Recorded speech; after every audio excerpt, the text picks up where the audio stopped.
Hello and welcome. I'm Maria Ressa. This is your Midday Wrap. A top United States official meets with Philippine Foreign Affairs Secretary Perfecto Yasay Jr. after a series of anti-American tirades by Philippine President Rodrigo Duterte.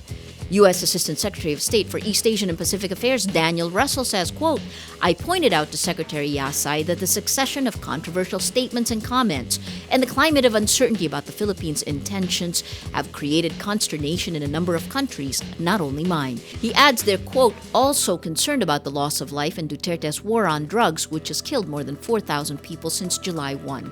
Russell's agenda was the uncertainty in Philippine-U.S. relations after Duterte initially said he's cutting military and economic ties with the U.S. The president clarified he would only have a separate foreign policy. White House Press Secretary John Earnest says, "Again, you all have extensively covered the kind of rhetoric that he has used, some of it personal, some of it offensive, some of it confusing, all of it walked back by some senior officials in his government." President Rodrigo Duterte visits the provinces of Cagayan and Isabela Sunday, October 23, 4 days after Super Typhoon Lawin struck. Duterte vowed the government would help farmers whose crops were destroyed during the onslaught of the super typhoon. He added farmers would receive a big slice from the funds that China pledged to the Philippines when he visited Beijing. Duterte said, quote, "For agriculture, I promise you a big slice. We talked about mechanized farming and also what's important, seedlings and fertilizer. These are really important." Duterte also said he would revive Ferdinand Marcos's agricultural programs, Biyayang Dagat and Masagana 99.